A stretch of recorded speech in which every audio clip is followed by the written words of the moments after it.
On August 1st, 2022, senior Justice Department and FBI officials gathered on the 7th floor of the FBI headquarters in Washington, D.C.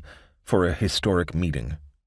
They exchanged pleasantries, shook hands, and took seats in room 7427, the FBI General Counsel's conference room, a nondescript gathering place with a long rectangular table surrounded by no-frills office chairs. Each official, all of them men, wore a suit, tie, and dress shirt, mandatory attire on the storied floor that houses the office of the FBI director and his top advisors.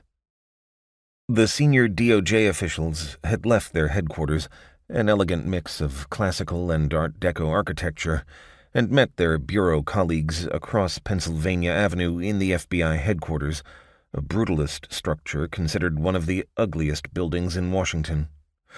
Their goal was to have what one participant later called a come-to-Jesus meeting. For months, prosecutors from the DOJ's National Security Division and the leaders of the FBI's Washington field office had argued over an ongoing criminal probe. Tension and debate between prosecutors and agents during an investigation is routine and often welcomed, but this case had taken on an extraordinary level of intensity, pressure, and acrimony due to the potential defendant, former President Donald Trump. The relationship between the DOJ and the FBI, the country's two most powerful federal law enforcement agencies, had ebbed and flowed in their century-long joint existence. Located a few blocks from the White House, the Justice Department, led by the Attorney General, both predates and oversees the FBI.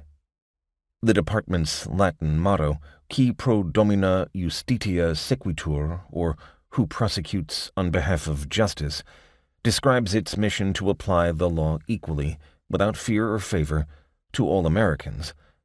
That has not always been true.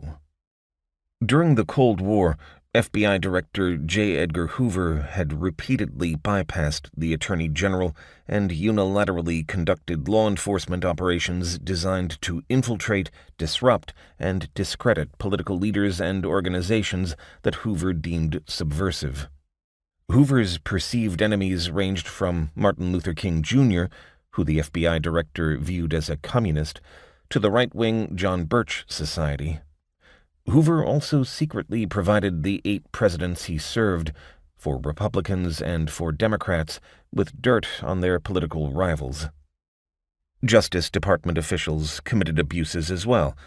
In 1919 and 1920, Attorney General A. Mitchell Palmer, with Hoover's help, rounded up thousands of immigrants, falsely declared them dangerous radicals, and deported hundreds of them in the hopes of boosting his own planned presidential campaign.